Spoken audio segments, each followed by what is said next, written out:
Every person wants to be more productive. But the key to productivity is not just being more organized, scheduling, prioritizing deadlines.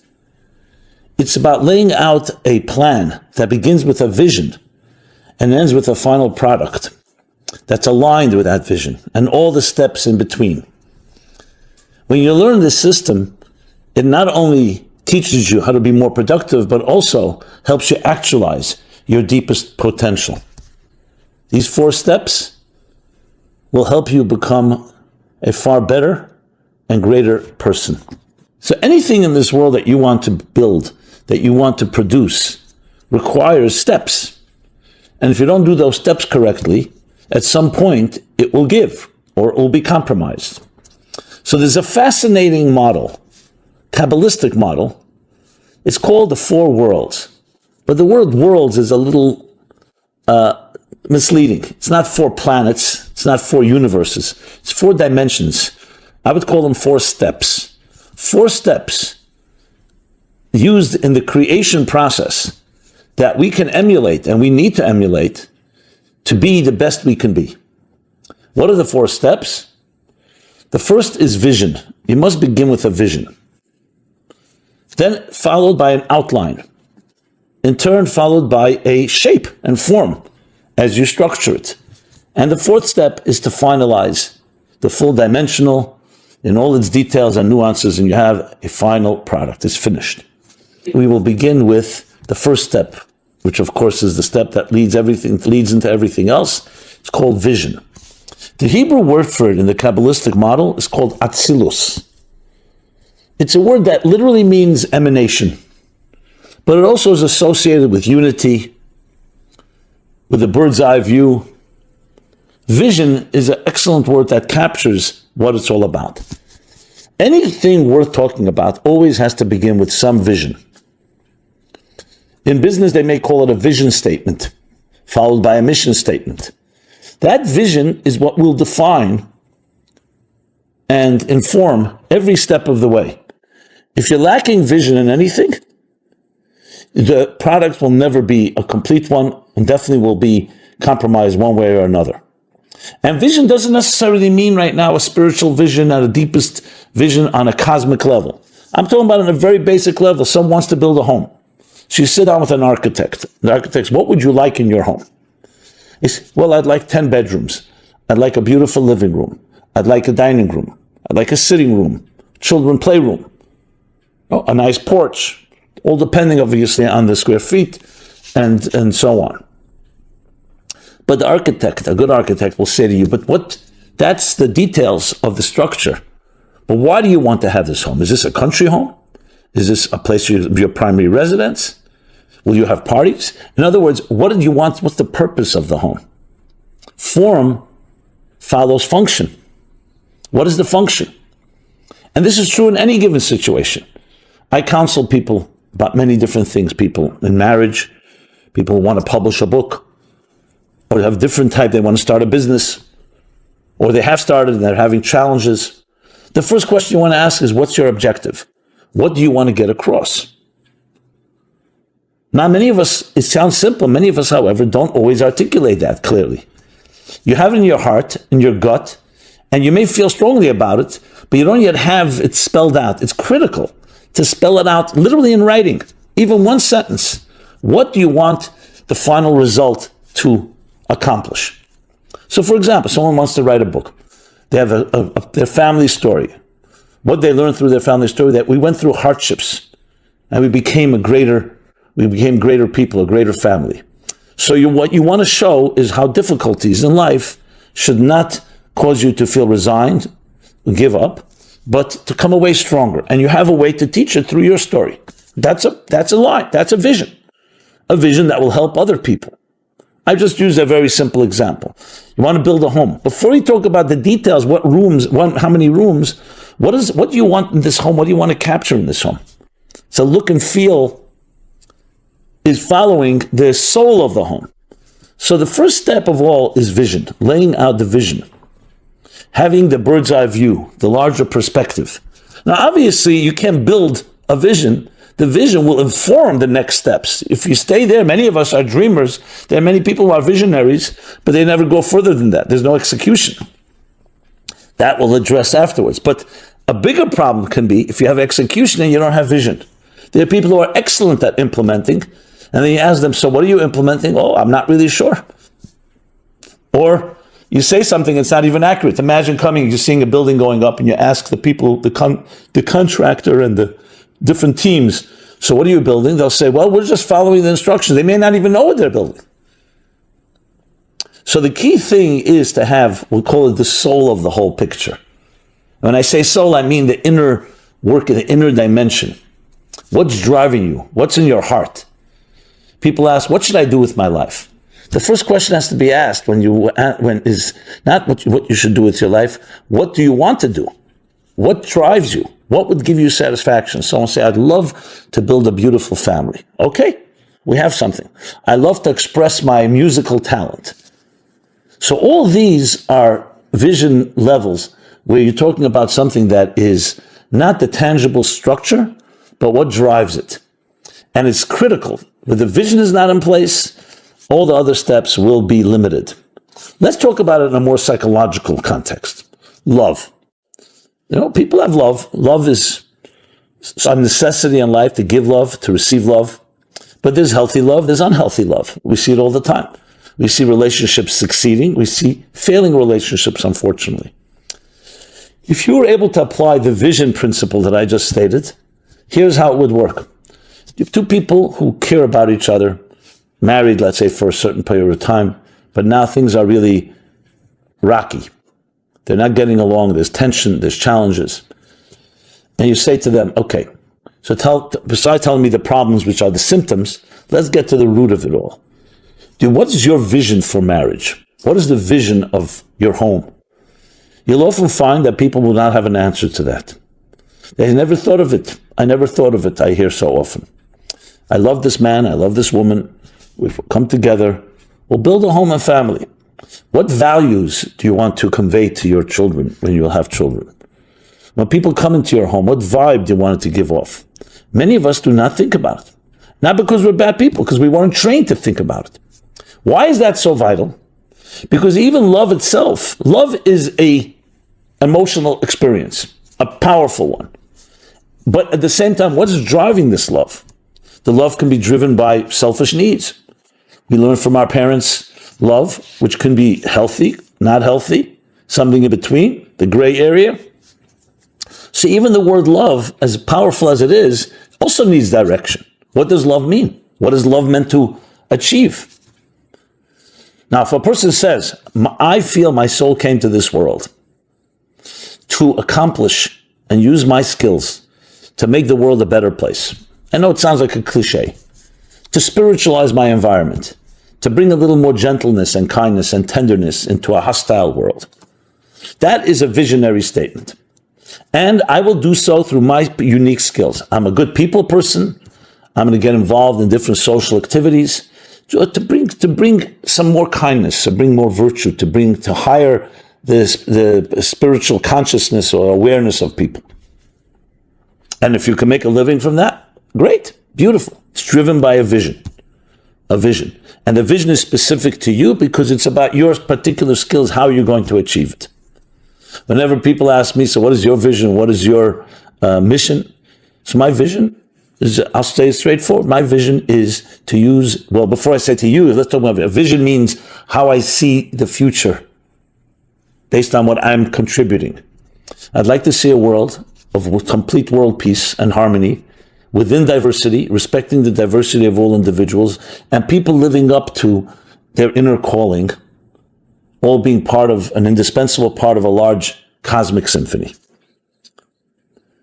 And therefore not distracted by other people, not having to please, but really something driven from within. Basically to sing your song. Every person sing their song. And how do I contribute to that? I try to use my communication skills, my writing skills, my people skills to convey that message, to empower. Exactly what I'm doing right now. So there's a vision behind this course. the vision is to help people use this Kabbalistic model to become more fulfilled and living up to their higher calling in this world.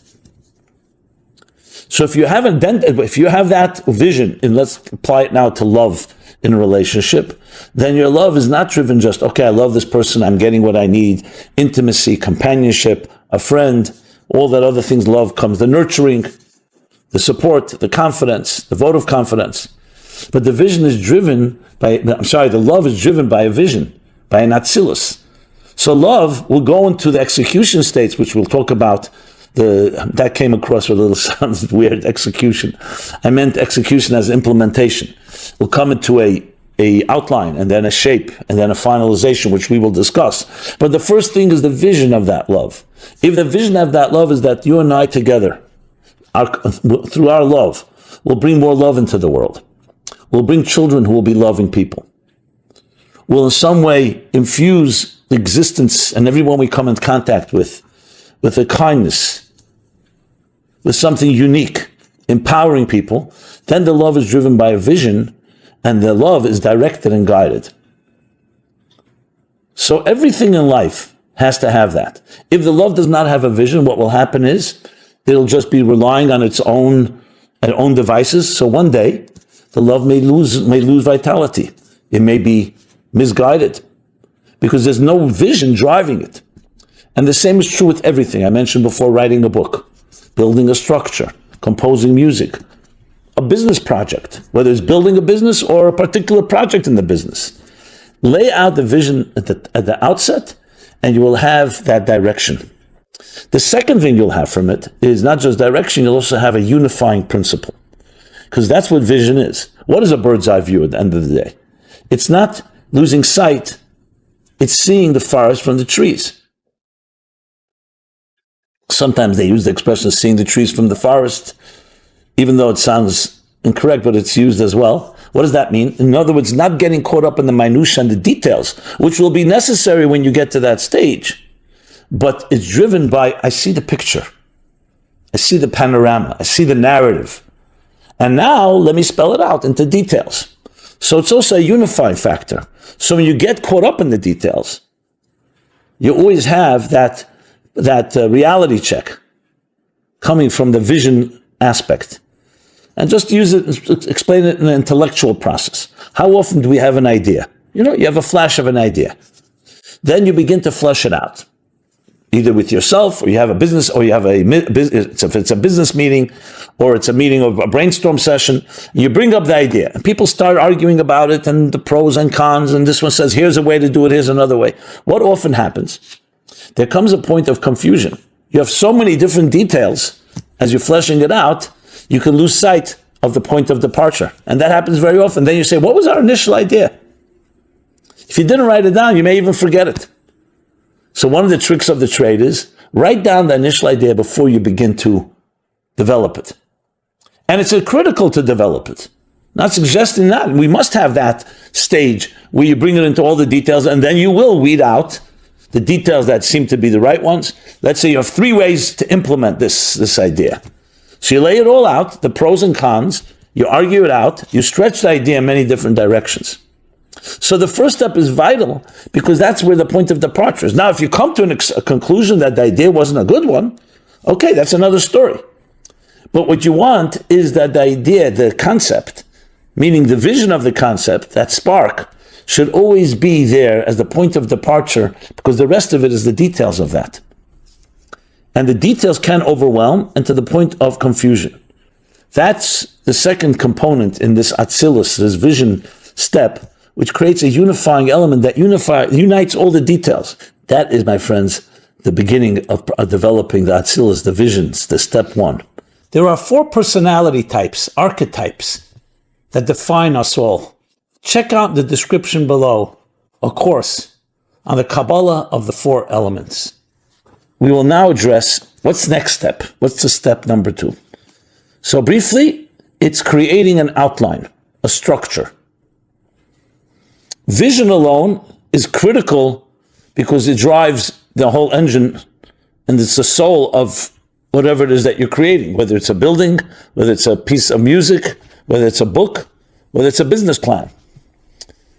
whether it's a strategy at home or at work or in any given area. But vision alone is still an abstract reality. We want it to become concrete. So can you just go ahead and jump to the next step and say, let's start building, let's start writing the book, let's start composing the music? No, if you want it to be done really effectively and in a healthy way, make sure it's going to be aligned and the final product will be and maintain the integrity and express the integrity of the original vision. You cannot jump step number 2, which is outline. In simple terms, if you're writing a paper, for instance. So after you say, here's the concept, here's my title, here's that one line vision, what do I want to convey? Now you make an outline. You don't begin fleshing it out yet. You begin making an outline. What's an outline? An outline consists of categories, subcategories. They don't have to be spelled out yet in detail. You're just creating organized outline, a skeleton. The reason this step is so critical, because it's the bridge between vision and implementation.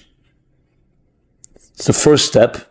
And by this outline, you're really creating the general infrastructure, then which you will then, in step 3, flesh out into details. So this is called in the Kabbalistic model, step 2, Bria. Bria literally means creation. To use an example, let's say you want to mold a raw piece of clay into a pot, or another vessel. So first you have the raw piece of clay. You have not yet shaped it yet, but you begin to create an outline in it, which then you will fine tune as you develop it further. Very many times I see when mistakes are made, very often it's in step number 2. Obviously, the most obvious mistake is step number 1, when vision is not clear or not there in the first place, and you begin building without having that vision. But the second most common mistake is the outline is not well done, which will then cause that when you start breaking into details, you'll go and see, 1 second, maybe step A should be placed as step B. Think of it as a speaker who's going to speak. They may be conveying all the great ideas, but they're not organized, which means everything that you need is said, but it's not structured properly. So it's confusing. You want to make sure, and I'm going to give an example, you want to make sure that your outline is really well structured.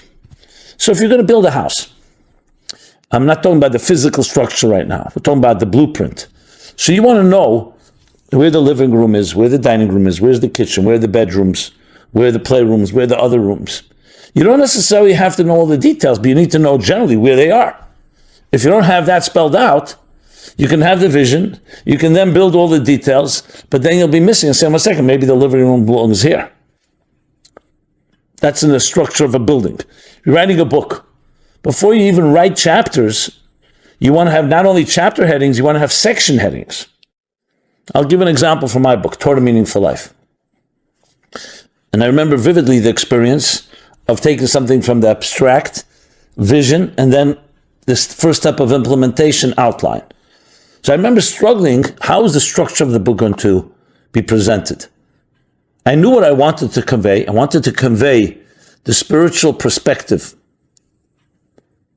that through the lens of my mentor, the Rebbe, which is really the lens of 90 generations of Torah thought in a universal way to all areas of life, the entire spectrum of life. That was Torah Meaningful Life. That was the meaning, that was the vision of the book. If someone comes away, every part of their lives is enhanced with a deeper sense of meaning and significance and purpose and urgency, including the indispensable role that you play in realizing and fulfilling that vision and mission of your life. But how do I structure it? Life is a very broad, a big word. So I remember thinking about it, and then I recalled, some reason something came to mind, trying to structure, you look for those models. And I studied models. I studied how different authors, different compilers, codifiers structure a lot of information. It's really what we call today information technology, which is essentially taking a lot of data, but putting it in an organized form. You go to a website, one of the most important things is the structure right, the menu, the navigation. You can have great content, but if it's all over the place, like a warehouse with millions of different pieces, you want to know what belongs in each section. You ever go to today it's maybe a new reality, but you go to a store, you go shopping online or in the physical world, you want to know where each department has. This is the clothing department, this is the tool department, this is the plant department, this is the furnishings. So I remember thinking, how would I structure all of life into digestible and easy to use, user-friendly experience? And based on a statement in the Pirkei Avot, which is the Ethics of the Fathers, that there are three things a person should always focus on in order to keep aligned in their life. And it was those three things that struck me. And I structured the book. This was structure, outline, into three categories, which in turn encompass all the subcategories that would need to be covered. The first was called man, society, and God. Different way of putting it: personal, social, and theological. So personal was everything that was involved in your personal life, your interpersonal life with others. We'll talk about the chapters in a moment.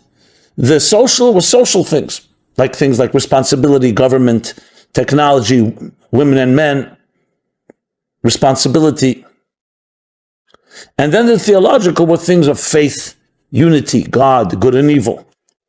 In the personal, these chapters they are, in this order: body and soul. I felt that was a good place to begin. And then the chronological order of our lives: birth, childhood, education, youth, marriage, love, intimacy, work and productivity, health, aging and retirement, death, fear and anxiety. You get the idea. So the first most important thing, and that really was such I can't explain how much time that saved, not just time, it created in my mind that structure. I was able then to take and distill many ideas and put each one, okay, this belongs in bucket number 1, bucket number 2, bucket number 3. That's an example. So in each project, what you want to do is, once you've established the vision, you want to create the outline. Now, of course, different projects or different books would have different outlines, but all of them have one thing in common. It's a general outline that allows you to begin to break it down into details, but not into such fine-tuned details that you or anyone else will get overwhelmed. 3 categories in the case that I just explained. But in those 3 categories, each one had 17 chapters, 6 chapters, another 7 chapters, and then a total for 30 or ultimately 31 chapters. Now, of course, chapters are also part of the outline, but that's the subcategory. So I had 3 categories. Each one had, if you look at it as an outline, like an indent, a tab. So now you have 3 main categories, and you have chapters in each one, and we haven't even begun writing the chapters. Now, of course, in the process of working, I played around with it. I may have changed some titles of chapters. I may have encompassed 2 chapters. That goes without saying that it's going to happen as you continue to produce it. But you want to begin with this type of structure. Of course, it's the long, short road, which means it forces you now to take your ideas and whatever concept and turn it into something that can be presented. That's why in a business plan, you don't just have a whole bunch of pages, you have sections. Let's begin with the vision. Let's begin with the executive summary. And then you start spelling it out, the needs, target audience. That's all outline. Now, those that have experience know these outlines on the back of their hand. Like if you go to a business plan writer, they will tell you, here's the outline, now let's fill it in. You go online, say, give me a business plan. No one's going to write the business plan for you in your specific details, but what you will have is a good outlines out there. In other words, every business plan needs to have a mission statement, an executive summary. It needs to talk about the needs. You have to have who's the target audience, who's the competition, best case scenario, worst case scenario. What's the production plan? What's the tactical plan? What's the marketing plan? A budget. You're missing any of all those items, the whole thing will not stand properly. You're building a home needs to have, as I mentioned earlier, things that are necessary. Then there are things that are optional. So the outline becomes the bridge between vision into action. But it's called Bria because Bria in the Hebrew means to create something. The next third step is going to be called Yetzirah, which means to shape something.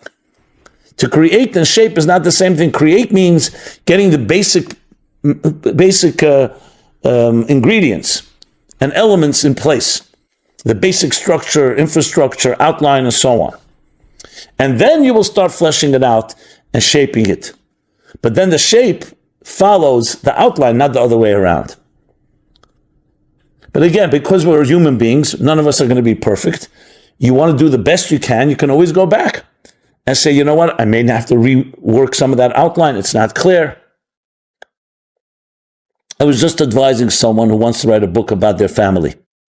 They're saying, where do I begin? So I said, the first place you begin, make a document and just outline it by decades. When do you want to begin the story?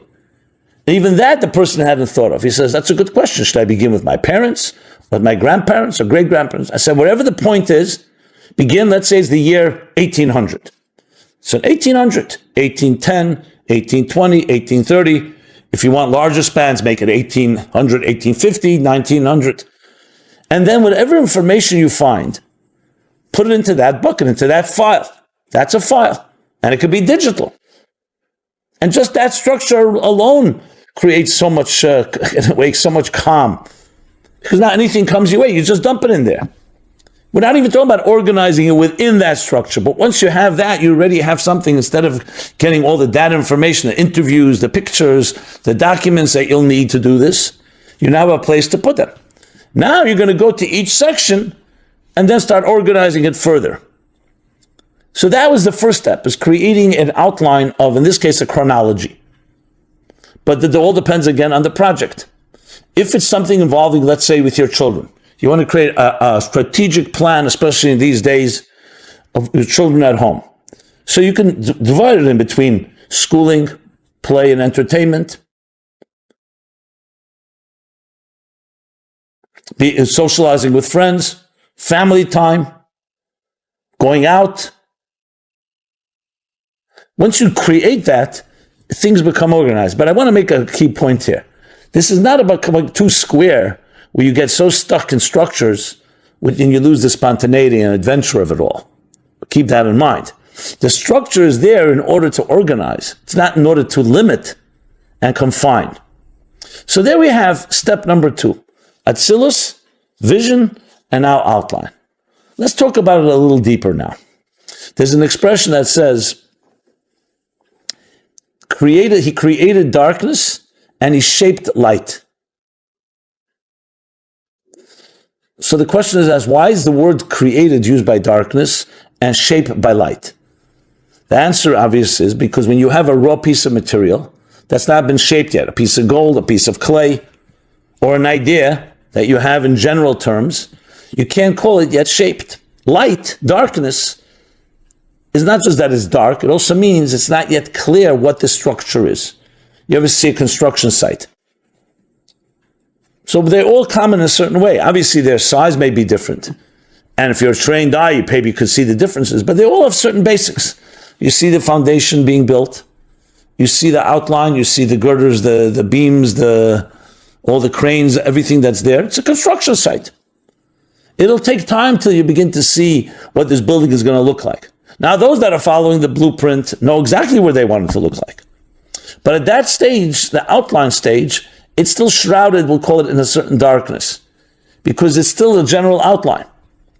Now, I understand, when it comes to a book, it's not exactly that way, because you do see something, but relatively speaking, the level, step 3 is going to be called light, because then you start really seeing the detailed shape of something.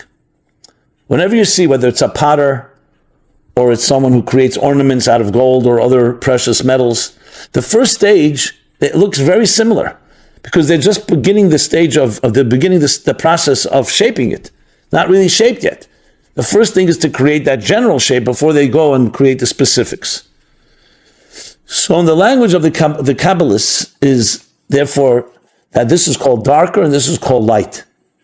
But darkness is, which are often associated with negative, doesn't really mean darkness in a negative sense.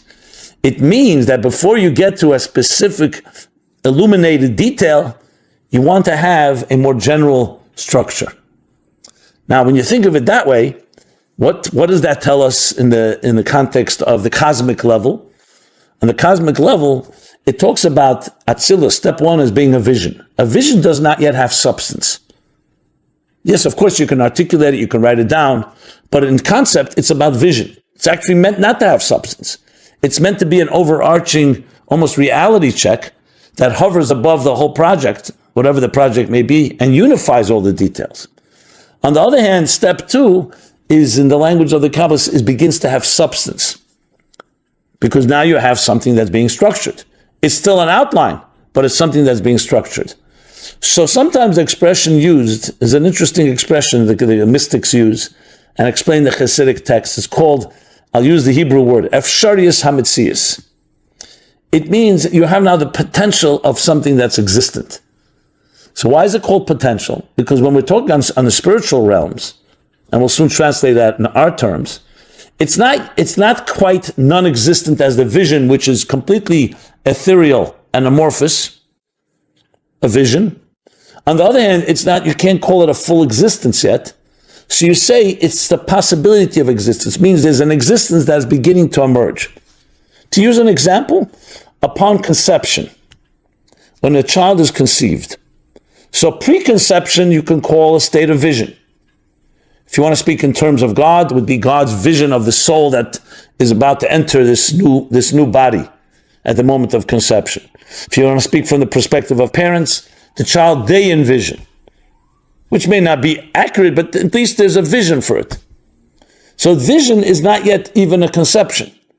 And then, after the intimacy between husband and wife, in a sacred way, what happens next?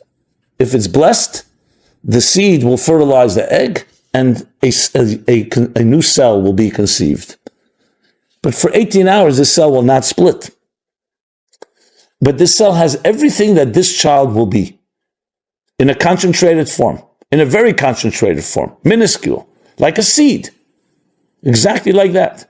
In this case, an egg that's fertilized by a seed, but like a seed in the ground, an apple seed. You look at it, it's a little seed. But you allow it to grow. You nurture it, what happens? It will develop into a mighty apple tree, or for that matter, any type of tree. The same thing here. This cell, this concentrated cell, now will split, and then split again, and split again.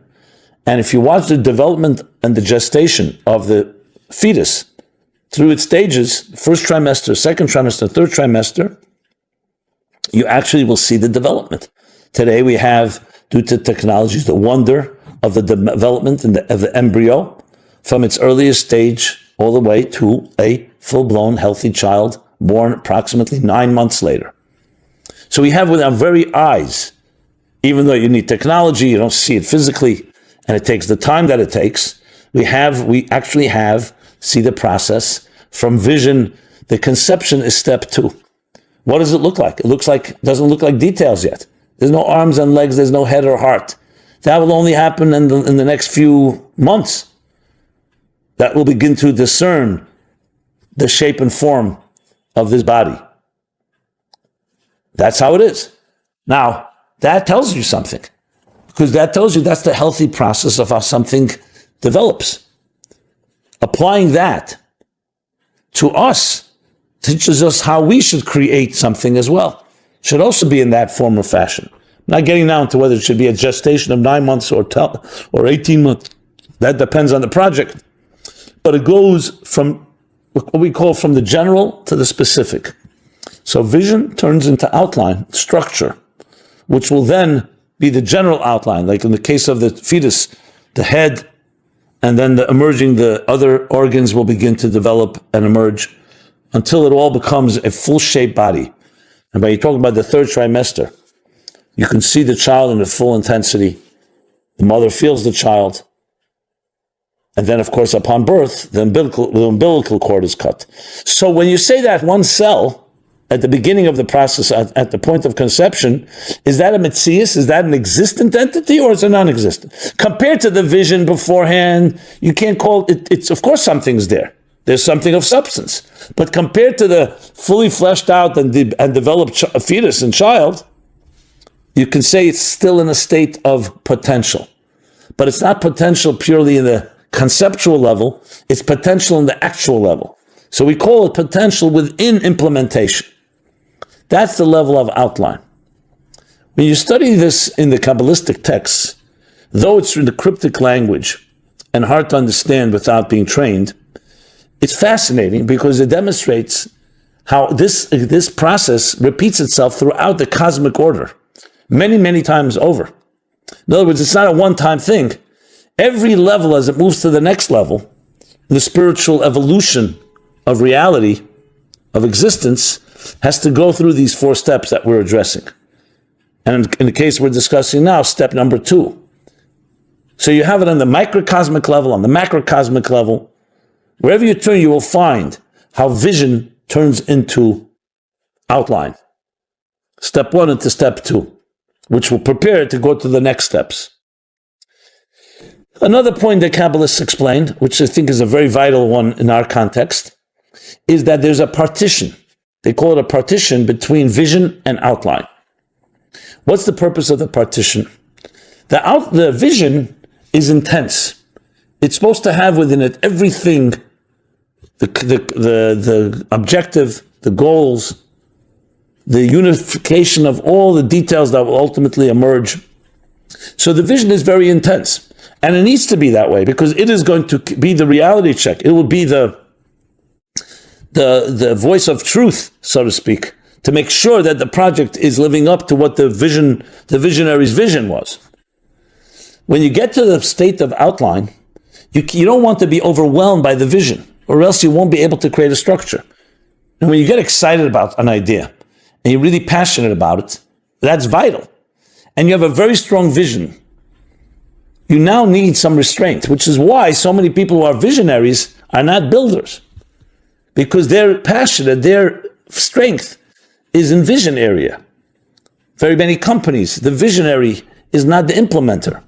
The person who's doing the execution is a different type of person. It's a different personality.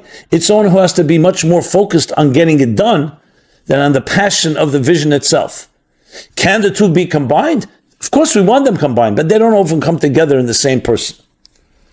So the way it's explained is actually on a microcosmic level. This may be familiar to some of you. You know the concept of the 10 spheres. So the 10 spheres also break into 4 steps. And I'll be explaining them in each of these parts of this course. So what's step 1 in the spheres? It's called Chokhmah, the concept. It's true that we're talking about the concept on the vision level. That's what Chokhmah is. What's Bina? Bina is the outline. You're now outlining it out. It will then take on more shape when we go into step 3, which will be the emotional part of the structure, which really breaks it down into the details. So Chokhmah and Bina, concept and comprehension, in many ways is like Atzilus and Bria, which is vision and outline. Now I know you may be familiar that Bina is more than just outline, it breaks it into details. But I'm talking now relatively speaking. So Chokhmah preserves the integrity. It's the reality check. And Bina begins to lay it out. But in order to be able to have the comprehension, you have to somewhat pause. Or a better way of putting it is lower the volume of the intensity and the passion of the vision. And hence the partition, which can be translated into having a second person who's in the execution level. Here, I bring you a vision. Now, I'd like you to lay out a game plan, an outline, a structure. How are we going to get it done? Which will begin with an outline. Or the partition can be within yourself. The need to now move from vision to action, which begins with outline. I've experienced this many times, getting caught up in the vision. It's very difficult sometimes to restrain yourself and to limit yourself into the outline, because firstly you start saying to yourself, well, why this outline, maybe another outline. You can drive yourself nuts just trying to figure out which way to implement. And that's why you need someone who's maybe a little more distant from the passionate vision, who can be more practical about it. Secondly, the vision itself doesn't lend itself to specifics. You're dreaming about what your dream home is going to look like, or the end of your book, what kind of book it's going to be for the reader, it's hard to think in that, when you're thinking in that sense, when you're in that state of mind, think about the specific sections or chapters. And there are other factors that need to be somewhat mitigated and somewhat quieted down as you move from vision to outline, which also is a critical component in appreciating these steps. So to sum up, we're talking about a 4-step process based on the Kabbalistic model of building something, of creating something, producing, from abstract concept all the way to a final product. And this impacts every aspect of our lives, no matter what it is that you're building, or writing, or composing. And it also creates order in your own life, even on a daily basis. You wake up in the morning, you should have a vision for your day. Talking about a more specific vision. Then you begin to outline, and then you begin to implement it in details until you have the final product. So we've covered step 2, that's step 2 called outline. As I suggested in step 1, in part 1 of this course, take out a journal and have a second section called, we talk about organization, called After Vision, where you lay out your vision. Here's your outline. And don't be afraid to use a pencil or if you're doing it on a computer, and you can change and you can shift. Nothing is etched in stone. But what you're doing is creating the very basic elements for the proper journey. Like any good journey, you want to lay out the steps. So we've done step number 2, outline. Now, in this step 3 of this course, we'll be addressing the next logical step, and that is shaping the outline. So we will be addressing how you shape the details. There's the expression, God is in the details. Some say the devil's in the details. But depending whether you look at to know whether something is good or something won't work, I guess those are the two expressions. So details matter. But details cannot be the beginning of a process. If you begin with the detail and move from the detail to the overall picture, something's wrong. You want to go from outline to details, from outline to shape, not from shape to outline. First, you want the general skeleton, the infrastructure that it is you're creating, and then you want to flesh it out. And all that is driven by the vision. So the eloquence of this is amazing. The vision informs all the steps. The outline begins to create the proper structure. And now, how do we shape that in a way that's aligned with the outline, which is aligned with the vision, but now is taking on shape and form? So if you recall, in the last part 2, we talked about outline. So for example, let's say you're writing an outline for an article or for a book. We know you don't begin writing every line, every word. First, you begin with the sections. And from the sections, you move to the chapters. And the chapters then break down further subcategories and subcategories, subcategories. That's an outline. So the outline is, now we have a skeleton. But why can't we stop right here? Because you still don't have a product. What you have is the vision and you have outline. Now you want to start filling it in. And here's the beautiful part of it. When the details and the shape follow the outline, they begin to really become exquisite. If they don't, they can actually become chaotic to the point of actually undermining the entire project. That is why it's vital to go in this order. So once you have an outline, which is based on the vision, now you begin to spell out the details. And to do this, we need to be very meticulous. Very meticulous. When it comes to shape and form, the critical component here is that every piece, every component is measured exactly right.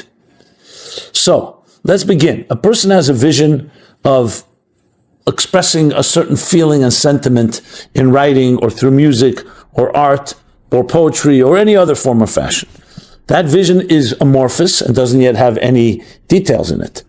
So the next step, of course, is to begin to create the main structure. But now you want that structure to begin to become detail-oriented. So I use the example of my own book, Torah Meaningful Life, simply something that's close to me, and I learned on the job. So let me take that as an example. So there, if you recall, I wrote an outline. The outline was the sections of the book. They were personal, interpersonal. The next section was social, and the third was theological. Or another way of putting it, man, society, God. Basically, three components in our lives where we interact with each other or our own inner issues, which that can include everything from birth to childhood to education to business to health, anxiety, and so on.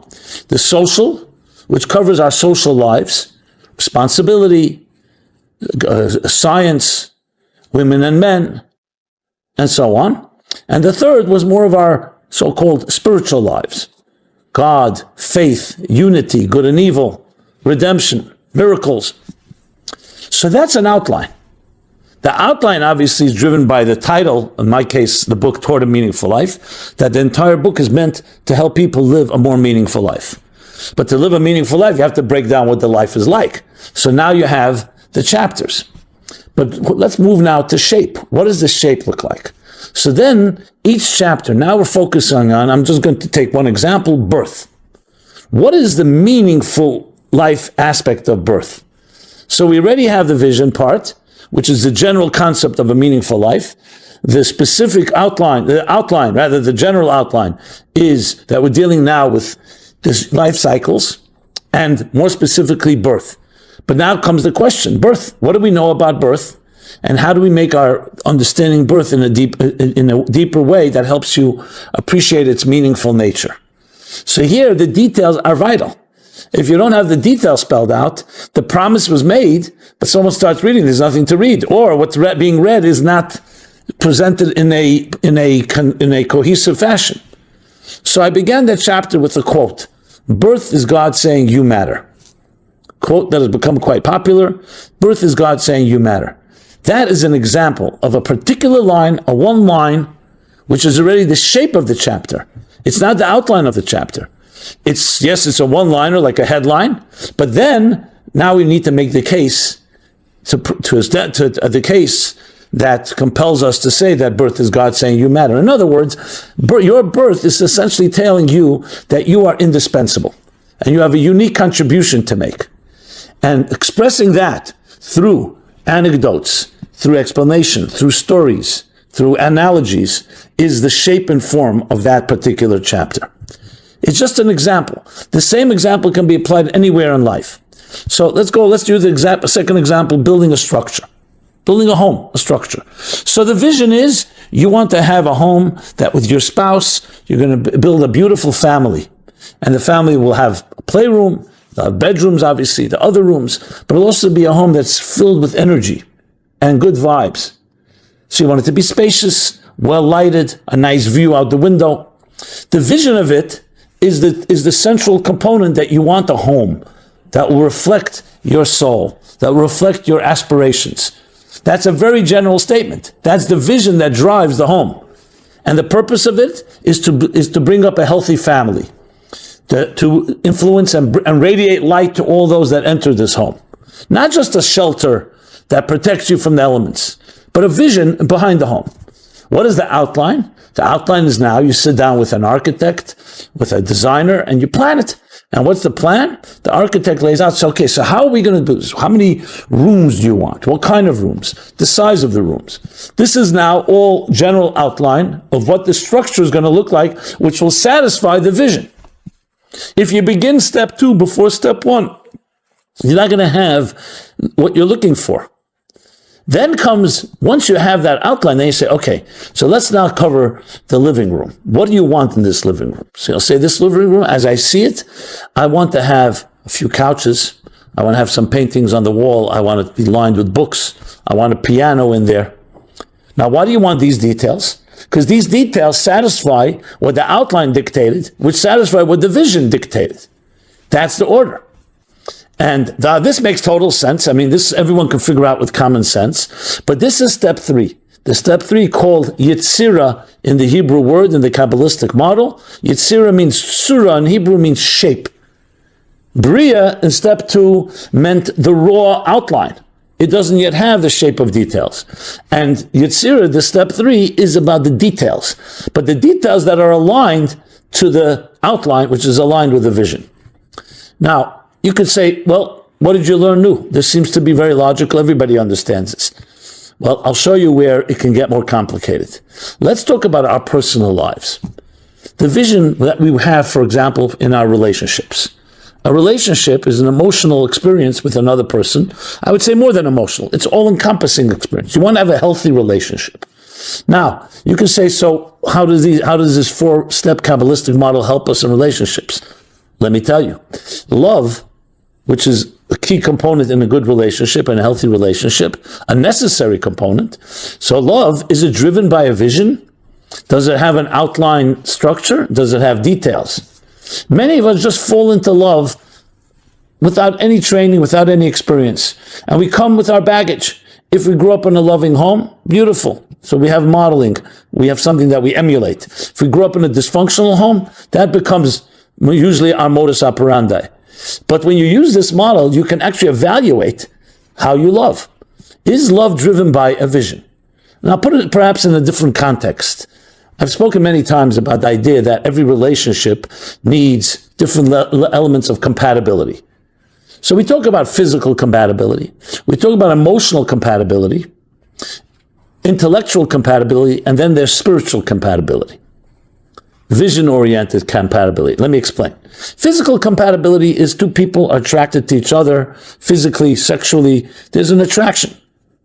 That is obviously part of every relationship. Second, level two is emotional. You can be attracted to someone physically, but there's no emotional connection. There's no chemistry. You can fall in love with a model in a magazine, and then if you meet that person, there's no emotional stimulation. So an emotional relationship compatibility is a second level. The third level is intellectual compatibility. You can be emotionally attracted to someone, emotionally connected. You might have certain emotional chemistry, but the mind, the ideas, do you respect each other's ideas? Do you share ideas? Can you communicate and even learn from each other? So these three, as we shall see in a moment, correspond to three levels that we will be talking about. And then comes level four. Level four we'll call visionary compatibility or spiritual compatibility, that you share a vision together. What kind of home do you want to build? What kind of mark you want to make in the universe? As a couple, what synergy do you want to exude? That's the vision. Now, I went backwards just simply because most of us do that. We go backwards. We start, I'm physically attracted to you. Let's go out on a date. And then do we work out whether we have emotional, intellectual, and vision? Sometimes we do, sometimes we don't. The truth is, it should begin the other way around. What is a soulmate? First, you have some vision of your own soul. Then you see another soul is compatible with me. And of course, you're then looking for the intellectual, the emotional, and the physical. If you only have step one, it may work for a while, but it's going to be very, very weak because it doesn't have anything to stand on. And what happens if your spouse suddenly gets a little older and they're not that physically attractive and you see someone else that's more physically attractive? What you want in a healthy, loving relationship, what will happen, of course, is your eyes may wander and you may not be that committed. The same thing with emotional and intellectual. Even they're more powerful because they're more internal, but they still are subjective and they go through changes. Sometimes you look for novelty. Someone that you know well, you get accustomed to. You don't feel emotionally stimulated. And the same thing with intellectual. But when there's a vision, the vision is what bonds you, that transcends the differences and the changes that happen in our lives in the intellectual, emotional, and biological or physical dimension. So when it comes to love, you want to have vision, which is that first step. Second step, you want to have outline, the general structure, which is the intellectual compatibility. So the first level called Atzilus would be the vision of your love.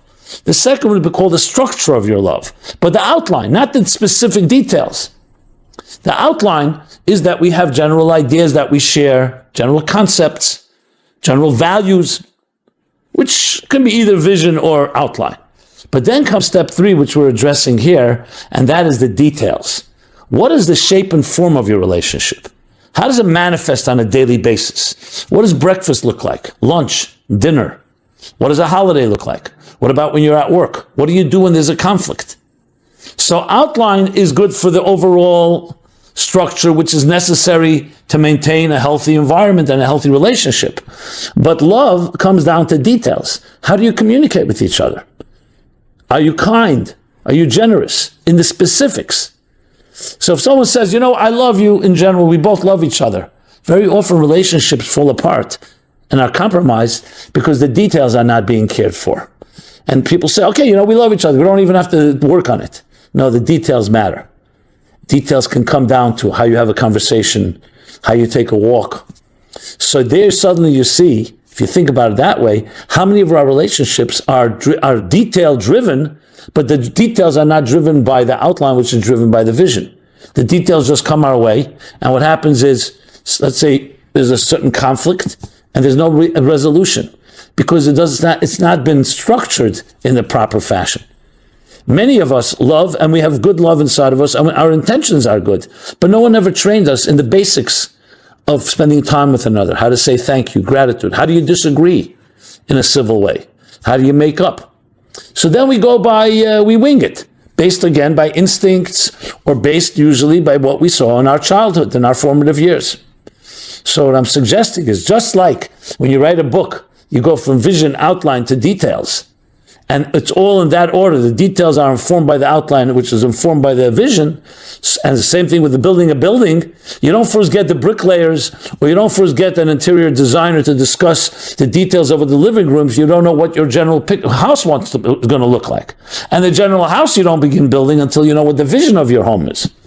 But unfortunately, in our lives, most of us begin somewhere in the middle. We will be talking about step 4, which is really the final product. Many of us actually begin with step 4 before we have 3, 2, and 1 in place. But we're talking now about 3. Many of us have step 3 before we have 2 and 1 in place. It's like starting to write the details of chapters in a book without having an outline, without having a vision. Can you do it? Of course you can write lines, and later those lines can be put together, and you could build a vision from that. But sometimes you do it that way, but you're going to need, at some point, you're going to need that vision. You're going to need that cohesiveness of that unifying element that connects all the details of your narrative, all the characters. So yes, many people write a book, they develop, it's centered around one character, one interesting, colorful character, and then you develop it from there outward, but you're going to have to then go back to the outline and to the vision, regardless. So, but if the detail informs the rest, it usually will not work well. Now, of course, there are exceptions, and there are certain circumstances where a detail becomes the center component, but then the detail may be part of the vision. For example, if you're writing a biography, and so there may be one specific episode in that person's life that is the central theme of the book. So then that's the vision, and that then informs the rest of it. So in a way, the detail becomes part of the vision. But I don't want to complicate matters. Let's bring it back to where we are now. So we're talking about the shape, the details. And the details matter. They really matter. Many people, especially dreamers and thinkers and big picture, bird's eye view people, put far more emphasis on the vision and not on the details. And the details is where we make or break it. The execution of the details. Even if you have a vision and an outline that's solid, we always need to have the capacity to flesh it out. And there are people actually that are very good at that. I mentioned that as well in the previous parts of this course, that there are people who are good at giving you the general idea, the concept. They conceive well, but they don't flesh it out well. So this level of Yitzir is fleshing it out. And yes, this is more of the emotional dimension in a relationship, because it's the emotions that are detail-oriented. Even though the intellectual is a framework, and the mind also has details, but its main focus there is, our minds think alike, we're of like mind, we have certain ideas that we share, we think alike, etc. When it comes to emotions we're far more nuanced, and we're far more diverse. People's emotions are very different from one another, and reactions are stronger. So in this third step, it's vital that with the details be critical. Some people react one way, some people, you say something to them, they're fine. Another person may be much more sensitive, and if you say the same thing, they become very defensive and very hurt. So we have to understand that. We have to be sensitive to it. In the context of love, and I use 3 examples. I used the book, my example from my book. I used the example of a structure, a building, and I used the example of a relationship. The truth is, you can apply this to any given situation where you need these steps. So let's talk a little bit more about the details. So I mentioned in the last part, I mentioned that the expression that the Kabbalists use, they say darkness is shaped, the second step creates darkness, which is still too vague, it's not defined. And Yetzer Hara is the Hebrew expression, and creating darkness and shaping light. So darkness simply means it's still not defined in detail, is a general construct. And details require shape. When you shine the light on something, now you want the details. That's what light does. It's not shrouded in general terms or shrouded in a dark state. It's now specific. It's not a raw piece of clay or a raw piece of pottery or a raw piece of gold, but it's being shaped in the details. So when you create, let's say, an ornament, and you take a piece of raw precious stone, it could be a raw diamond, a raw gold, raw silver, copper, or whatever it may be. So that, of course, is vital because everything is going to be shaped within that substance. But what is the beauty and what is really going to be the thing that attracts someone is the shape and form. You turn it into a diamond ring, into a necklace, into a bracelet. These are details. This is step 3. Now, obviously, step 3 is an outgrowth of step 2 because you can't shape a beautiful necklace of pearls if you don't have pearls. You can't create a beautiful diamond ring if you don't have the diamond in the rough, the raw diamond. But the raw diamond is considered the second step. And the outline is considered once it's being shaped. And we see some people are excavators of the raw. And there are others that are excellent craftsmen who shape something into a beautiful ornament. And the same is true in writing a book. Writing, anyone that does writing knows, there's really 2 steps in writing. Well, three steps. There's the vision, which we have addressed. Step number 2 is you need the raw outline. But there's another step before you get to the shape and form. You write the first draft. The first draft has many ideas in it. You can't say that it's been polished. Step 2 is polishing the prose that now you get down to eliminate redundancies, make sure the flow is beautiful, paragraphs are structured nicely. So in good writing, that's what you do. The first thing is get your ideas on paper. A chapter that will end up being 10 pages may begin by 80 pages. Redundancies and many overlap. Many times you write the same idea several different ways. Then comes step 3, the Yetzirah step, is the shaping. A shaper is a very particular skill. Some writers actually do both together, but it's sometimes much easier that you write your draft, you get all your ideas out, but then someone else who is a good editor and a polisher of prose turns it into that shining and glowing diamond. So there's the diamond in the rough in stage 2, and stage 3 is now you've turned it into a beautiful element here. Now we're going to be speaking about stage 4, what that adds to the picture, but we're not there yet. So here it's interesting. Here the focus is on the fine-tuning it, and fine-tuning is critical. Let's use education as yet another example. Building an education, educating our children, educating our students. So any good school, any good classroom, good teacher will have a vision. What are we going to accomplish, students, this year? Even broader vision, what are we going to accomplish through all your years of your schooling years until you graduate? So there's a vision of what we want to share, what we want those students to come away with as we prepare them for adulthood. So this can include how much knowledge you're going to share with them, a way of thinking, not just what to think, but how to think. It's going to include, hopefully, also a series of values, moral values, how to behave, etiquette. So it's both knowledge and also methodology and also character development. That's a vision. Now, the specific vision could be each school defines how they see the standards and so on. Now, that vision is very nice, but that vision right now is a concept. The next thing is you turn it into an outline. Okay, how are we going to live up to that? So an outline means we're going to need classes in character development. We're going to need classes in the different sciences, the physical, social, and political sciences, classes in different subjects to create that rounded out character, the individual that will grow. We need, I mentioned character development, we need science, we need also methodology. So those are general terms. That includes the outline, what will be studied in class in grade 1, grade 2, grade 3, grade 4. But this is still not step 3. Step 3 is getting the right teacher who will then take, let's say in grade 1, we're going to establish the basics. You're going to learn ABC.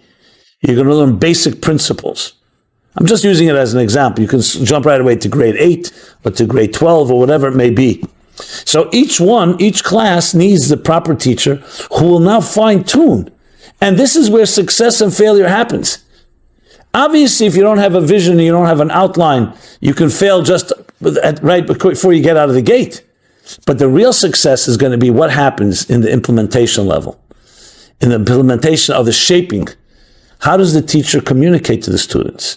The teacher may have a great curriculum, may have great ideas, but maybe the teacher just doesn't have the instinct, doesn't know how to reach the students, is not motivating, is not inspiring, is not liked. The teacher may be too weak and the children take advantage. So now you're dealing with real details of that particular classroom. Now this is true also at home. The child at that stage, are they getting the details covered? So there we go, a whole focus, a whole study just on shaping and forming something. And when that's not in place properly, as I said, you can have a great idea, a great outline, but the bottom line is missing. That is why it's so vital to have those details going. And details come, I'll give another example. You're going to make a presentation for an investment, or a presentation to be hired by somebody, or a presentation in school.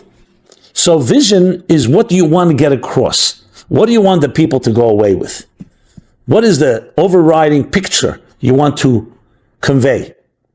Outline is that you're going to lay it out now. I'm going to be presenting the next half hour. That half hour is going to consist of, let's say, 10 components of 3 minutes each, adding up to 30 minutes. This is the outline. And then comes, what are you going to say in each of those 3 minutes? The first 3 minutes, are you going to open with a humor? Are you going to open with a powerful hook? Next 3 minutes, you're going to get into the topic. Each of the minutes is calculated and detailed. I'm just using that again as an example. It could be 5 minutes. It could be 10 minutes. It's not the 3. The idea is that they all follow from one another. If a person is a very polished presenter, they may be able to convey something very clearly, but then someone will leave and say, 1 second, what was really the message here? There are people who have this gift of gab, and it sounds very logical when you hear them, but it's lacking vision. It's lacking some cohesive message here. Or the structure was not well presented. The details were presented well, but not in the right order. So you could see that how step 3 has to follow step 1 and 2. And step 3 is absolutely necessary, because if you have 1 and 2 well, and you say, I'm going to outline now, in the next 30 minutes, we're going to cover 10 points or 5 points, just to make it a little simpler. And now you have to deliver on your promise, on your outline. And you deliver by defining exactly what it is that you want to communicate, and not remain vague, and not remain and no platitudes, and not remain abstract, but becomes concrete.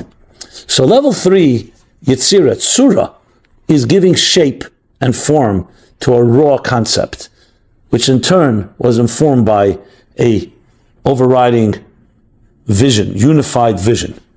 And that is a step 3. In the Kabbalistic terminology, as I said, it's the world called Yetzira, after Bria. So one more point in the mystical dimension. So in the world of Bria, things begin to shape. And vision doesn't have a shape in the tangible sense. Yes, it's the shape of the vision, what the vision is, but the tangibility of it, the concreteness is not there yet. In the world of Bria, in the second step, you have what's called the beginnings of substance. But in step 3, the substance is now being shaped in detail. So if you look at a fetus developing, and we spoke about that, the vision of that newborn, or that new conceived child, is the soul of the child, what that soul is going to be like. The first steps, the first stages, the first trimester, or earlier probably, you only have as one cell that then splits into 2 cells, into 4 and 8, and so on. In early stages, if you look at the fetus, it's tiny, and it's all concentrated in a bria form. It's an outline form. You begin to see the shapes after a while, but when does the child become a fully developed fetus? Is as it develops further, you start seeing. You see the head, then you see the arms and legs budding, and the other organs begin to develop. Obviously, a viable life is only when you have step 3. And then, of course, comes step 4, which we will discuss the next part of this, the final part of this series.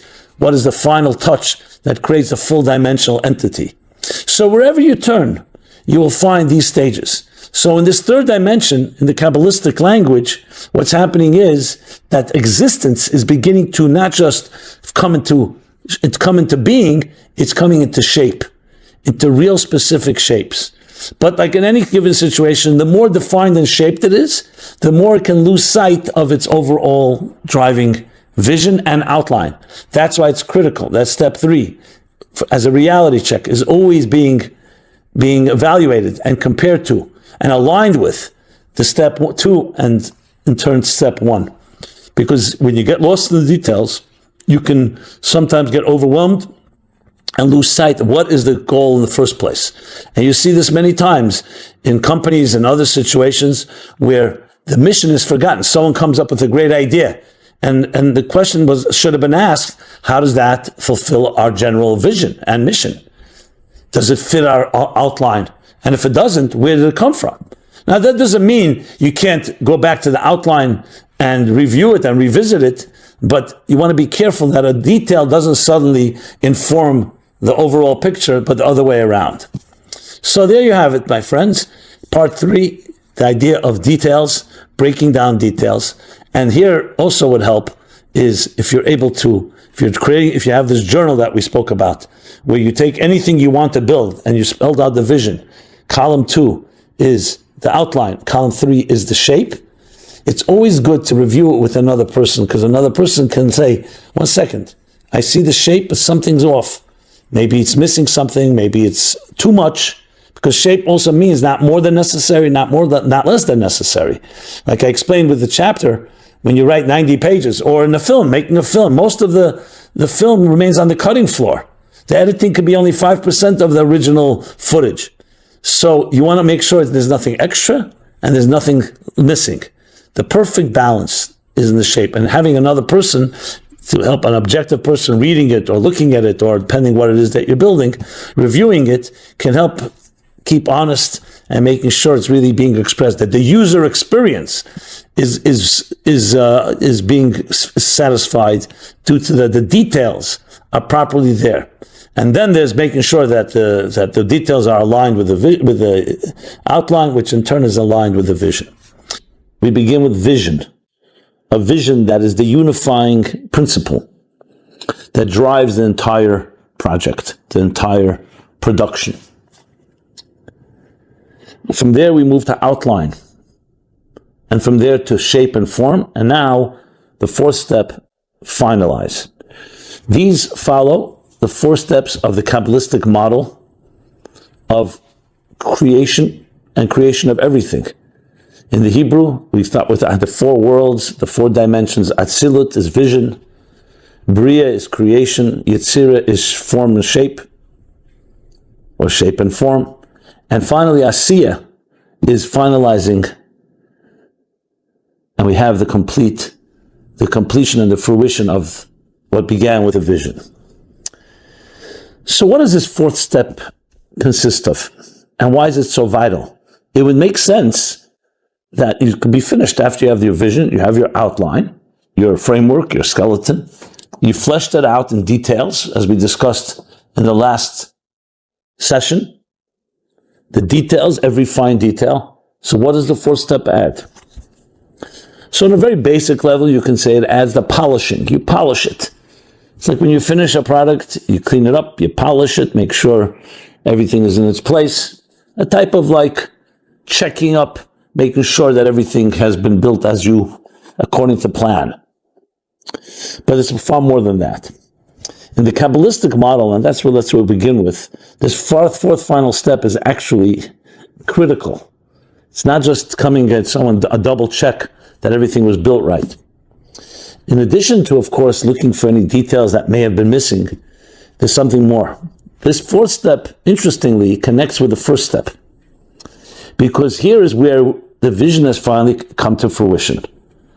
You can build something beautiful, and then the architect or the engineer will come and say something's missing. And it may not be a detail, not like you're missing a screw or missing a nail or missing a room or a chapter in the book. That's also possible. But something is not reflecting my initial vision. Because remember, it's not just the parts and the sum of the parts. It's something more ethereal, something less tangible. When you write a book and you come to the end, you finish. So you've done all the 3 steps. You had the vision for the book, the concept. You laid it out in an outline. Now you fleshed it out into chapters, sub-chapters, however the structure is built. But then you finish it and you go back and you read it and say, it's not capturing quite as focused or crystallized my real theme. So then you start doing little touches that are not just to clean it up. The touches are really meant to round it out because you want a cohesive picture here. Just like the vision was a unifier, in many ways, the finalizing stage is also a unifier. It's making sure that the outline and the details are all aligned with the vision, but now in actuality, not just in theory. In the vision level, it's driven by the theory, which of course is vital because it has to begin from there. But now you're looking, does the final product, and that's the question you asked, does the final product reflect what I wanted from point number 1? There's an interesting statement. In Hebrew, Sof Maisha b'machshava tchila. The end of the action is what arose originally in thought. Because the end of the process is what you want. You want to build a house. As vital as it is to have the outline and the skeleton and the structure and then all the rooms and so on, but at the end of the day, you want to move into this house. Or you want to sell it, or you want to give it to someone, whether that's for a child. You want it to be a place that reflects what your initial vision was. And that's more than the sum of the parts. I'll use an example. When you, let's say, compose a word, I'm going to use the word blessing. It's a good word. In Hebrew, bracha or baruch. It's made up of several letters, B-L-E-S-S or S-S-I-N-G. So when you say the word blessing, it's much more than just a combination of those letters. A B and an L and an E and an S and another S. Those letters independently can be part of other words that have very different meanings, even opposite meanings. What happens when you put letters together and they create a word? So today we call it synergy. The Kabbalists and the mystics call it an energy that hovers above them all.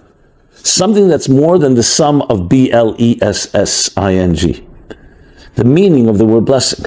So you can spell it right, and you can do everything right, but what you want here is its message that it's conveying. When you write a book, as much as the letters are critical, being a good wordsmith, choosing the right words and phrases to express your feelings, you want to make sure it's expressed.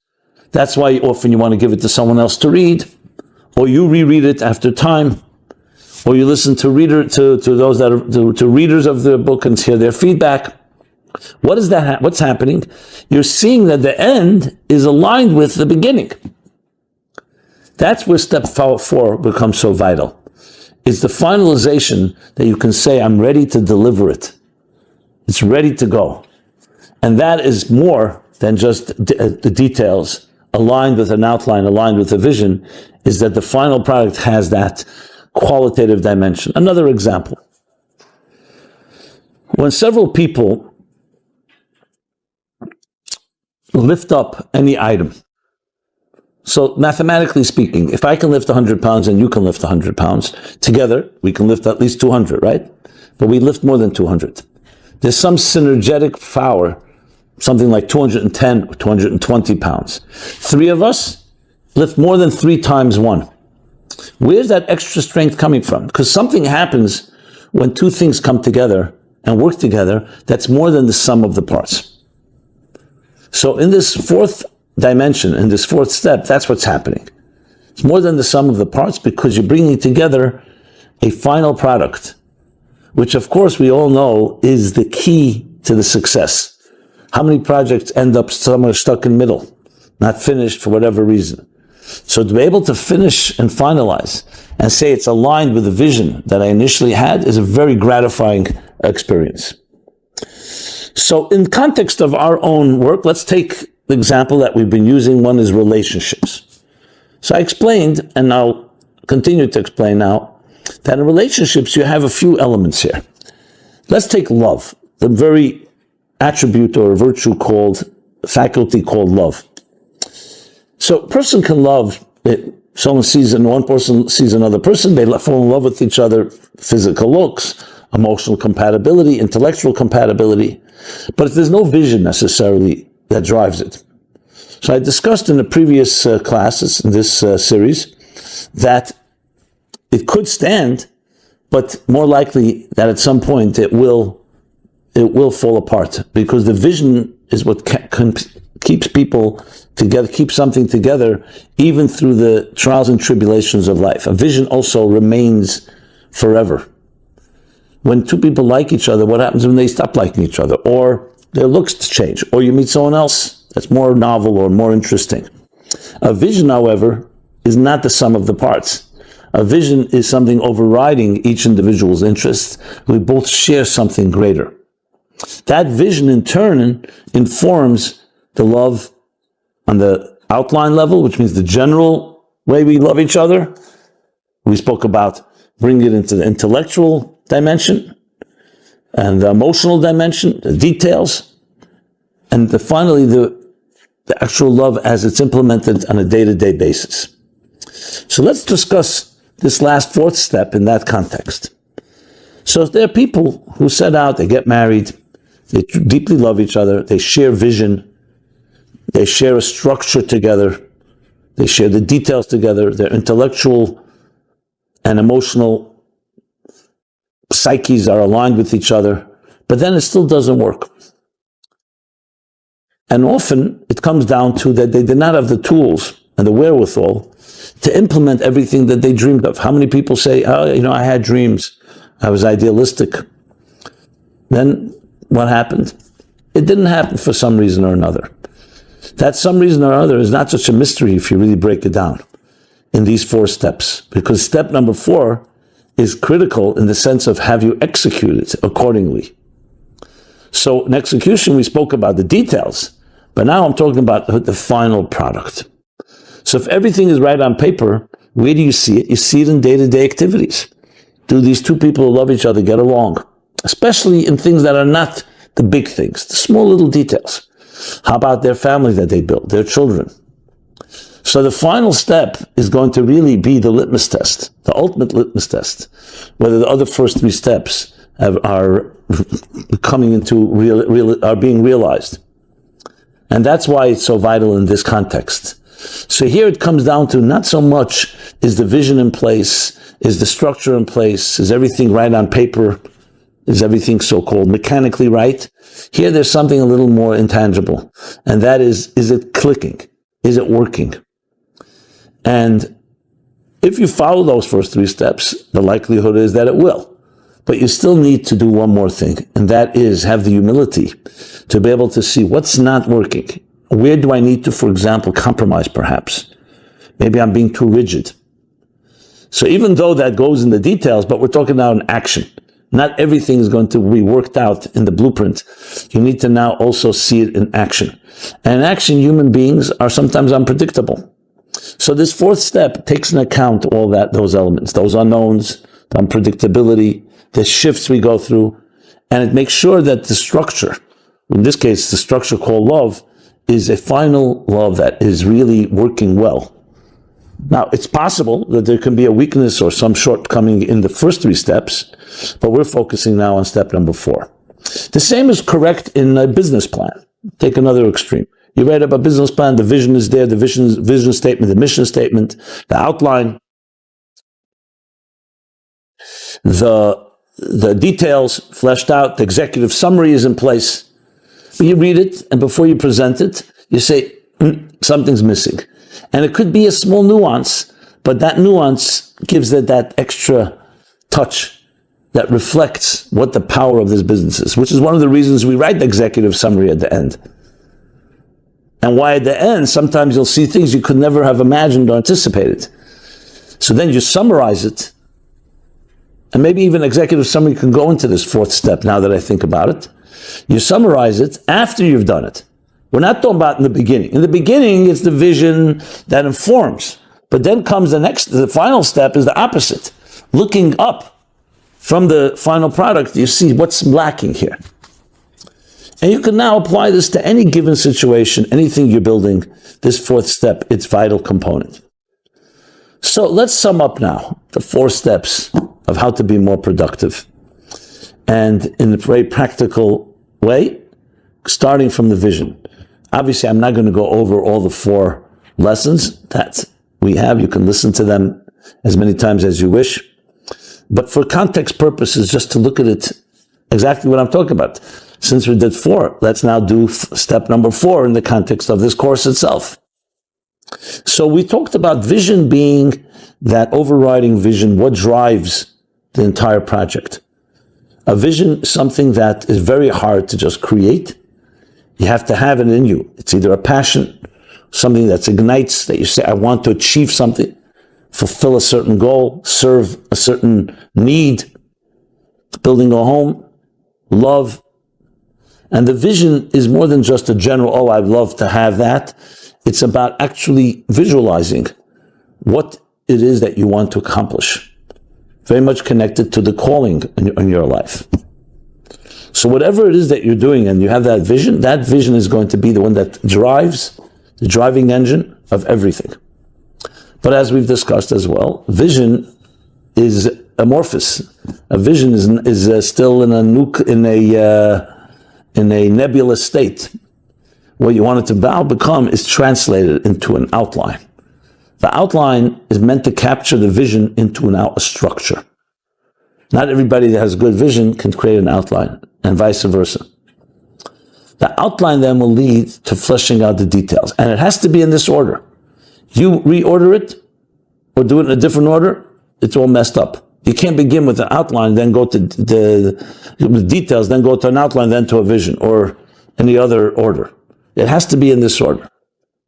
What is the 4th step in this context that we've been discussing? The 4th step is that now we're taking the details, which is informed by the outline, which is informed by the vision, and we're looking at it, we're stepping back and looking at it. Yes, this is the masterpiece that I wanted, that an artist can say, that a composer can say, that an architect can say, an author can say, a lover can say. Whatever area it is, it's that stepping back and looking at it, fine-tuning, as we discussed, but also making sure it carries that hovering energy that was defined by the vision. Now, my point here is not to repeat myself, it's to really put it into the context of these 4 steps. In the Kabbalistic model, what we call Atzilus, Bria, Yetzira, Asiya, it's extremely eloquent when you go into the details of each of these 4 steps, how each of them adds something that the other does not. We spoke about it in context of, let's say, even shaping a raw piece of material, raw piece of clay into a nice, beautiful pottery. So the vision, of course, drives what do you want to create. Let's say you want to create a beautiful vase for your table or to give as a gift. Okay, so you need a vision for it. Then you need the material itself, the raw material. You just create the general shape. You then shape it. You then do the fine-tuned shaping, which of course is going to create the final product, and then you finalize it. The finalizing is the touches, but also saying, does this align with what I originally intended? Now, when you apply these 4 steps, especially in our emotional lives, that's where it gets most complicated, because emotional lives are driven by impulse often and spontaneous. It's one thing writing a business plan. It's another thing methodically building a structure or building a company. So there too, plenty of mistakes are made. So these 4 steps are critical to really doing it right. But where it gets most entangled is in the emotional realm of our lives, because there we're not using our cognitive skills entirely, where we say, okay, let's go by step. When 2 people are in love, they don't say, oh, let's go back to the blueprint. What step are we at? It takes away the the spontaneity. It takes away the energy, the enchantment of the relationship. But yet, at times, we need to take stock and be accountable. And accountability requires looking at what's going on. We don't have to wait for trouble or problems in a relationship to go back and see whether our 4 steps are in place. That's why it's vital from time to time. It's going to be a beautiful exercise. 2 people who are together with each other, spouses, families, it could be parents and children, it could be with friends, and sit down and just take these 4 steps and say, let's look at our lives. It's a great way to begin. You sit down with another person, people you care about, and say, I heard about a new idea. Or maybe it's not such a new idea, this Kabbalistic model. Let's try it out in our lives. And begin any way you like. What vision do you have in any area? I have a vision my children should be professionals, contribute to this world. Okay. And go through the 4 steps and see how that vision has informed what and how it ended up or where it is. And maybe you're in the middle of it.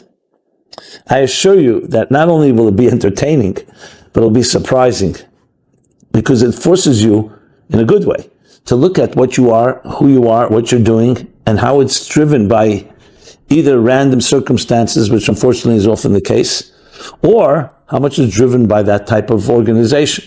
Now, I don't want to make this too rigid, that everything must actually run like a machine. We are human beings after all. Always keep that in mind. You don't want to start forcing yourself into a structure that is superimposed and feels forced. But at the same time, you want things to be done in the most effective and productive possible way. And to do that, it's critical and necessary to look at it from time to time. As I said, this exercise would be very, very interesting. Try it out. Take any area. It doesn't have to be the big ones in your life. You can move to the big ones later. It could be something smaller. I just was speaking to a group of people who, of course, under COVID, we've all become more tentative and all kinds of challenges. And I suggested these 4 steps to them, especially when you're in lockdown or you can't travel as much, because it's so easy to lose control when control has been taken from us, when life is disrupted, that it's vital to regain control by creating some type of structure. Now, BC, before COVID, people didn't feel the need for it. They felt that they had control. They had their schedules coming and their summer schedule plans and their travel, and whether it was going to the theater or going to a restaurant or whatever it was. Everybody had nobody was thinking twice about their plans. But suddenly when those plans were disrupted, then it's an excellent opportunity to step back and say, okay, what is the vision of my life? What's the vision of what I'm doing? Even on a small level, on a small scale of projects that you're right now involved in. And as I said, it will always be illuminating. Hardly are you ever going to find a perfect situation. So there'll always be, you can say, you know what, my vision is strong, but my outline is not that great. My outline is excellent, but the details are not. Or all 3 are in place, but the finalized step is not. Or it could be the other way around. You can have things that are better on the lower levels, and the vision is not so strong in place. So it's interesting to be able to identify in this 4-step process where you're strong, what needs improvement, what needs enhancement. Every area of life, you subject this 4-step formula, I assure you, it will become a more productive, more actualized, and above all, the actualization of your very purpose in life. Because at the end of the day, the big vision is you. Why are you here? That big vision mission statement. Why are you here? It's very hard to answer such a big question. But when you take these 4 steps in whatever area of life, it can help bring you back. Okay, so now the question is, what is the vision of my life? I would like to live a long, healthy life. But what mark would you like to make? What contribution? Using the skills, the talents, the acquired knowledge and experience you've gained in any given area. And then the next 3 steps, the vision turns into some outline, the outline of your life. Now, I know many of us will look back and say, I can't change what happened in the past. But an interesting thing, whatever happened in the past is still part of your narrative. It's still part of your story. And when you have the vision in place, the outline, even though the outline is perhaps directing the future, but it could also encompass the past, because the past is part of who you are. It's taught you what you know today. Kierkegaard famously said, We can only understand our life backwards, but we have to live our lives frontwards. So when we look back, many times things that may have seemed random, may have seemed accidental, may have seemed unwanted even, become part of your story, part of your narrative. So your narrative is being written, even as you go, even the past is also being encompassed in the vision of your life, the outline, moving toward the details, and seeing how each detail going forward and each detail in the past are all part of your story. And of course, the final story, the finalizing, doesn't necessarily the last day of your life. May everyone live and be well for a long time. But finalize is also, and every day, when this vision is informing the outline and the details, every day you're finalizing in a certain way. The projects of this day, informed by the bigger vision. So think of your life as a book. We know the past chapters. The coming chapters, we might not know most of the details. But doesn't mean we can't have a vision for it. And doesn't mean that we are not part and partners in the unfolding drama of your own destiny. And that's what makes it so beautiful. Because the book that your life is not just a book, a static book. It's not passive. It's mobile. It's active. It's pulsating all the time. It's a work in progress. And you are part of being the author. Yes, the co-author would be God, because there are factors and there are elements that you cannot predict, that you can't even control. But you control your attitude toward it, and you control how you're going to use whatever comes your way. And there's no doubt, trust me, if you have that vision, then whatever does come your way, even things that are unexpected and even unwanted, you'll figure out a way how that also becomes part of your story. I'll use myself as an example. When COVID struck, unexpected, and we all know the challenges. We all faced all kinds of difficulties. People around me, some were ill, some died tragically. So it wasn't and isn't a small little matter. But because I was trained to do what I do, I went right into action. And I'm not saying this to toot my horn, I'm saying it just as an example. I use my vision and my mission to now be applied to the situation we're in. That's what it comes down to. You train your entire life, then the moment comes, you're suddenly in the circumstances you didn't even expect, but you've been trained, you have the tools. So your vision is informing the new situation you're in, which you did not expect, and you're able to navigate, just like a captain of a ship. May not know everything coming up ahead, whether there'll be a storm or there'll be an iceberg and so on, but he's been trained to navigate, so he learns how to navigate. So the vision is directing the navigation, the outline, the details, and every day and every moment you are doing one part of this story. So there's an element of finalizing even in a microcosmic level, in the step-by-step process of our lives. There's so much more that can be said about this, and that's why I invite you all to contact me if you have any further questions about this topic. I hope I did justice to this Kabbalistic model in a way that can be implemented by any one of us.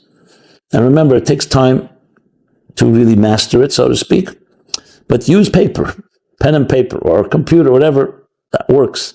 Pen and paper, I like pen and paper because you're more in touch with it. To actually lay out whatever area you are, these 4 steps: vision, outline, shape, and finalize. And apply that to any given project. You can do it easily with children, you can do it with yourself, you can do it with spouses, as I mentioned. And I hope I did justice to it, offering it to the public, to yourself, to use it well. And the goal of it all is obviously to help you live a more meaningful, more productive, more actualized life in fulfilling your vision, your greater vision for which you were sent to this world. May you be blessed with the strength and the courage and the fortitude to navigate well. And please be in touch. Meaningfullife.com is our website.